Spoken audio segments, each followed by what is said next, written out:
Utang pesting bata ka, ha? Ano? Palibasa hindi sa'yo kaya hindi ka nag-iingat? Ha? Ano ka ba? Tama na ho. Anong tama na? Tingnan mo ang ginawa mo! Inay, tama na! Ikaw, ha? Kinakampihan mo naman ang pesting batang yan! Hindi mo ba nahalata? Ha? Yung salot dito sa atin yan. Ayaw ko ba kung bakit natin kinukup yan eh? Sarili nga niya magulang. Ayaw sa kanya. Inay, tama na. Maawa ka naman. Anong maawa? Yung katamo yung mga baso, ha? Bahala ka sa pesting yan. Iset!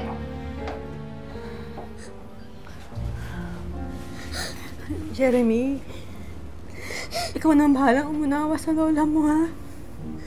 Totoo po ba hindi ako mahal ng nanay ko? Ano ba namang tanong yan? Siyempre, mahal ka noon. Kung mahal niyo po ako, bakit niyo po ako iniwan? Kasi kailangan niya magtrabaho sa ibang bansa. Pero hindi nangangahulugan na hindi ka niya mahal. Kasi hindi po, minsan po ba, hindi niya ako hinanap. Kasi Australiano ang tatay mo. Nung iniwan niya ang nanay mo nung nabuntis, hindi na siya nagpakita. Tita, ang hirap po pala pag nag-iisa ka lang. Wala nang mamahal sa'yo.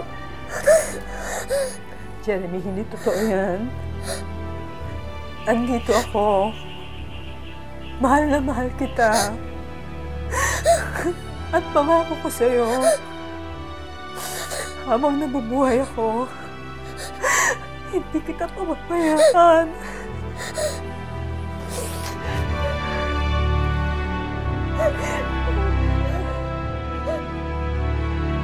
Lumaki si Alisa na hiwalay ang kanyang mga magulang.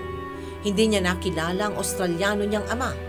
Ang kanyang ina naman, nagtatrabaho sa ibang bansa, kung kaya't napilitan siyang lumaki sa poder ng kanyang istriktang lola.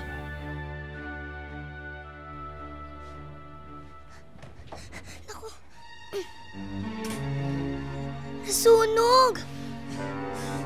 Jeremy! Jeremy! Lola?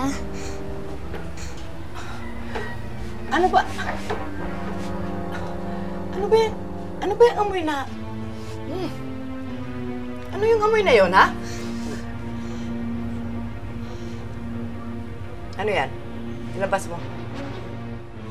Ilabas mo, sabi! Ang peste kang bata, kapatid ito sinunog mo. Bakit ba? Di ka nag-iingat! Kasi po yung sinaing nasusunog na po, kaya po naiwanan ko po yan. Ang ibig mo sabihin, pati sinaing sinunog mo!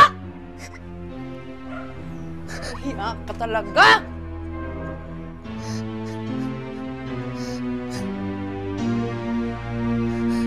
Halika dito, lumapit ka. Lola, ano gagawin niyo? Lumapit ka, sabi!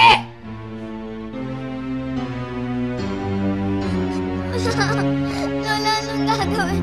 Lola, wag po! Siguro naman magtatanda ka na rito, ano? Lola!